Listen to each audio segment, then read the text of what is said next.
Hey guys, welcome back to SB Basic. In the past we've done a few flashback videos of our other projects that we have done prior to starting our vlog. So for this week we're going to take you back to one of our first projects, which is the Salon Seating. This is kind of the heart of the boat, with the exception obviously of the cockpit, which I love. But when you're indoors, this is where you want to hang out. It's the central location between the nav station, the galley, the upper head, and the cockpit. So stick around and we're going to show you how we built it. Let's start this out by looking at the salon seating. Here's what it looks like 2018. But to appreciate this, let's flash back 25 years ago to 1993, and wow, look at the colors. This is screaming Florida in the 90s, and it should, because that's where this boat was built and spent most of its life. Now let's flash back 8 years ago when we purchased SV Basic. Very plush, but just a card table. So we had a lot of work to do. And what we're going to do now is show you the steps that we did to get to this. Okay, what we had to do, first of all, was just gut everything out of here. Get all the cushions out. Took a whole load out of here, and now I could see really what I had to deal with. After laying it out, I figured out quickly that the layout was not going to work for the cushions, and especially for the back cushions. So I need to extend the decks out about 6 inches. So I framed those in, and I used actually a clear vertical grain fur just for its weight and rot resistance. After I laid that all out, I was able to skin over with a 9mm ultralight marine grade poplar ply. I put one layer down and was able to lay out all of the hatches. Access to this was important. There's a ton of storage below this. I then layered one more layer of 9mm ultralight on top of that, with about 1.5 inches larger reveal than the original hatch opening. That way I could inset in a loose door. I originally wanted to put access hatches on there and laid it out for that, but I quickly changed that and scrapped that idea and just went with a 9mm flat panel instead. Just easier to get into while it's underneath of a cushion. Let's talk a minute about the upholstery. Believe it or not, this is the only item on the boat that we subbed out, and I am glad we did. This would have been a pretty difficult upholstery job if you've never done one before. We are gonna do some upholstery ourselves, but we weren't gonna start with this one. So we got some prices here in Seattle, and boy were we sticker shocked on how much it cost here in Seattle. So what we ended up doing was going about 150 miles out of Seattle, found a retired or semi-retired upholsterer, and he worked with us. He was amazing. The only downside was he couldn't come out to the boat. He was in the middle of the state, so I had to shuttle back and forth templates. I was building templates for the decks, templates for the backs, and it took a while. It took about 2 months to get this project done, but it was well worth it, well worth the effort for the money we saved, and we are so happy with the quality. So let's take a look at this in depth and how I did it. The lower decks were actually the easiest part. I just had to pretty much lay out a sheet of cardboard, sketch out and cut out each individual cushions where I wanted the seams to break, and number those and just get them to the upholsterer. And he was able to take those templates and make the direct patterns off of those, and it came back pretty quickly. The difficult part was the next stage. To get the corner radiuses, that was the hard part. So what I ended up doing was I mocked up the 2 corner radiuses, because they do lean back at about 7 degrees. I had to mock them up out of just a thin sheet of plywood and made a 3-dimensional template just for the 2 corners. I wanted to start with those. I got those to the upholsterer, and he mocked up 2 pieces of foam that mimicked my templates, and I was able to set those into the corners and mark out where he needed to either add or take off of the foam. Once we decided that we were happy with how they sat in there, we got those back to him, and he was able to finish those out along with all the cushions that lie in between. Quite the process, but between the patterns and working with a great guy, he just absolutely nailed it. There are a lot of ways of securing your cushions, and everybody has a preference. There is snaps, there's Velcro, and fiddles. You guys know how I do not like fiddles, so that is not an option on this boat. So Velcro, I don't like it because once you tack it in, you're kind of stuck with it, or you have to peel that off, and sometimes it does peel off the backing. I don't like snaps because I feel like they just don't secure the cushions properly. So Teal and I came up with a design that our upholsterer was really skeptical about. But after he tried it, he actually admitted that it works really well, as long as it's on a painted smooth surface.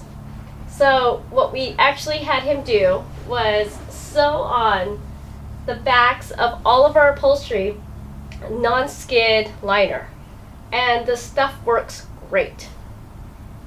I mean, this has been 6 years, and not once has it moved. I mean, literally, it doesn't move. And we have it under everything. I love it. This works great. Try it.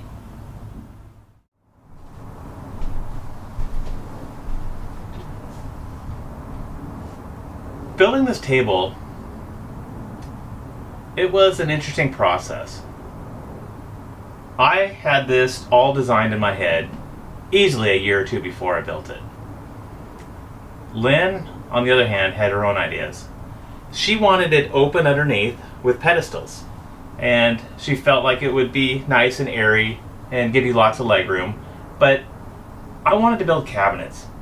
I was building the galley cabinets at the same time, so I thought it'd be much easier just to do one more. Well, it wouldn't be easier, but it'd give us more storage. So I thought at that time I'll just build one more cabinet, and that's what I ended up doing. But to talk her into it, I had to convince her that that extra storage would be helpful. And how I did it is I turned it into a liquor cabinet.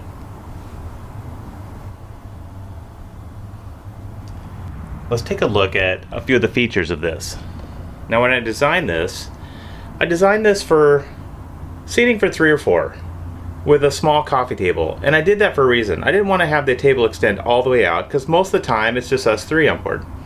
This way you could walk in and out, and everybody could sit around here and you could watch a movie. Everything's just laid out nicely. But Lynn wanted to have an option to have a full table when we have guests over. I'll show you that in a minute. But let's look at a few features on this table base now. First feature I'd like to show you is, as you look at it, there's a little release here, and the table opens up. Gives you nice storage for some items that you don't use too often. Locks out of the way. The end, which is, I consider it the coffee table, opens up, locks out of the way, and that's all the linen storage for the galley.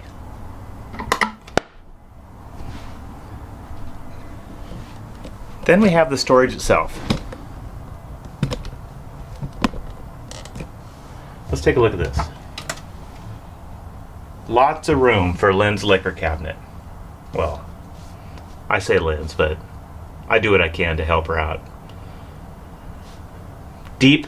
Nice deep pockets for tall bottles, and Actually, I want to show you guys these things. Look at these. These are our wine glasses. Also, you could use these for your tumblers and our champagne flutes. Go Vino.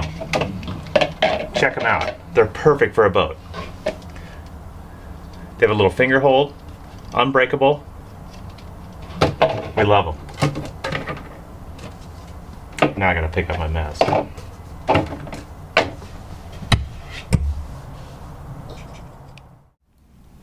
People always ask, how long has your dad been working on the boat? And let me tell you, it's been a long time.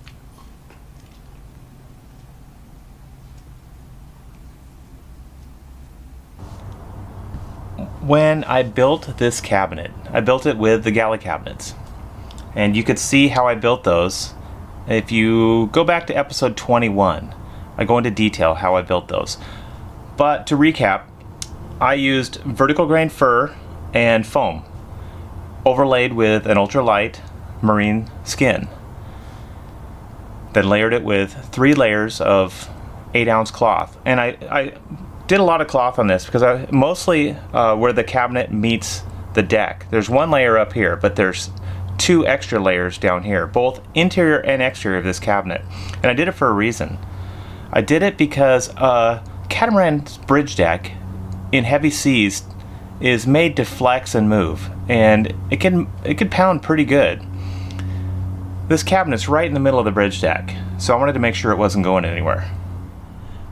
I had to do a couple tricky little things to get this to work. I'll explain this hardware when I talk about the leaf extension.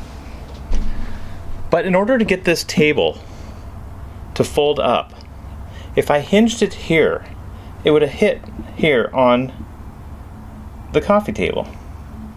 So what I ended up doing is extending this out. That way, when I hinge it, it misses everything.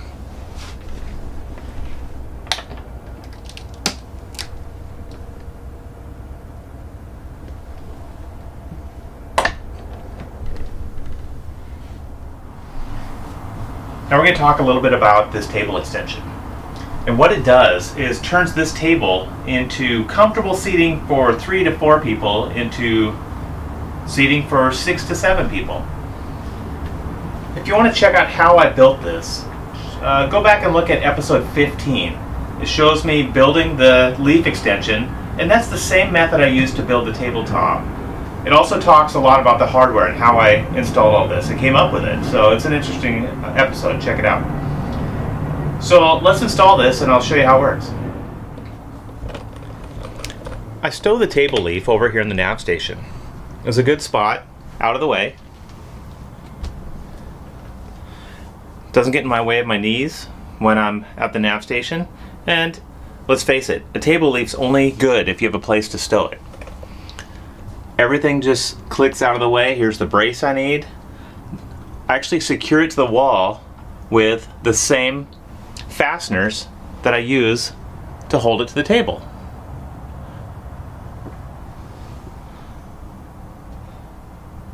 So let's take this off and throw it in.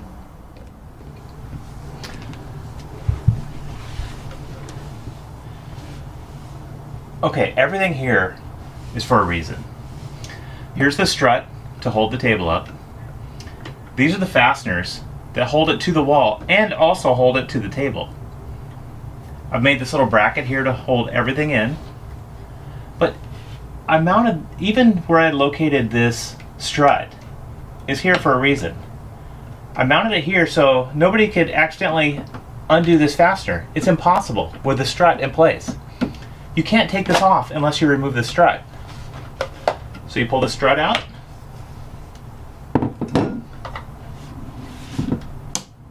Unsnap that. Release the leaf. Now watch. It slides right down. And out. That easy. And it's not going anywhere. I've mounted little rubber pads so it doesn't scuff the leaf or the wall. It's pretty simple.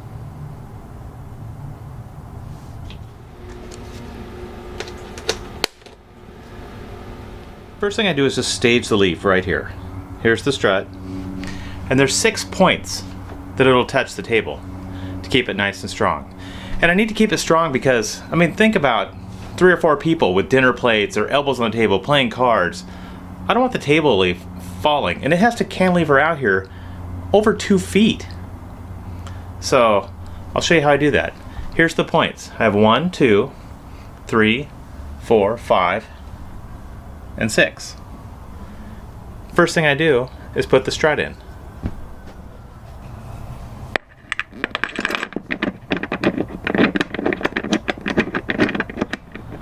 The next thing I do is just grab the leaf and just slide it right into position. And underneath, I secure it.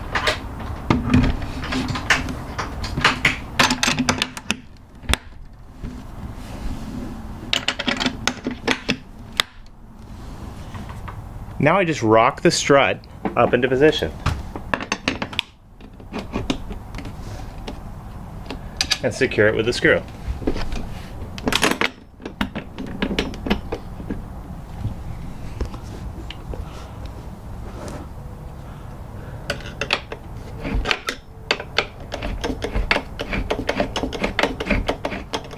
And it's in. Let's take a look at this.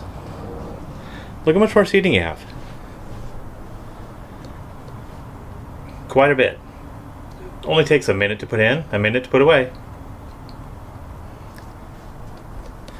Take a look at this, it's pretty strong. It's not going anywhere. Oh, and the beauty? See the strut right here? Out of the way of your knees. And the linen still has access. Look at the clearance you still have. Plenty of knee room.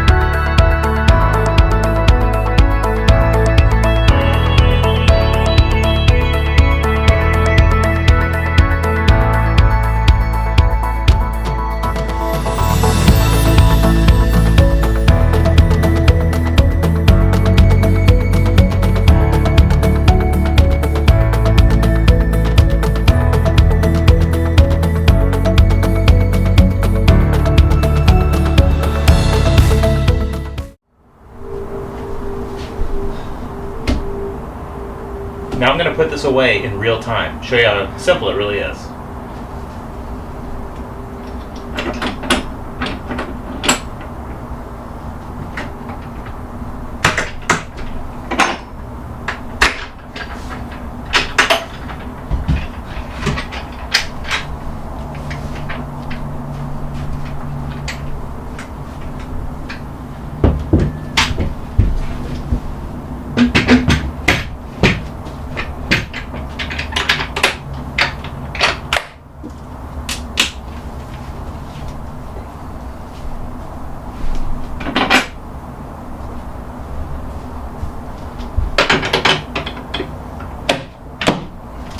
And that's it. Done.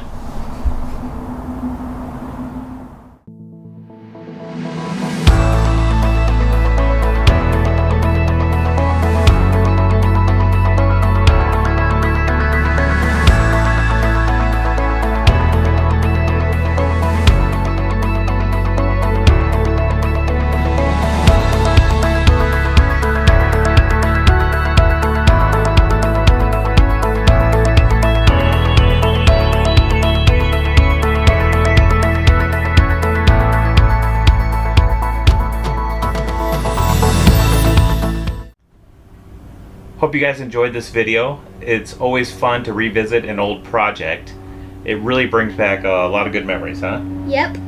So, if you liked the video, remember to leave a like, share, and subscribe. If you really liked it, then check our Patreon page in the link below.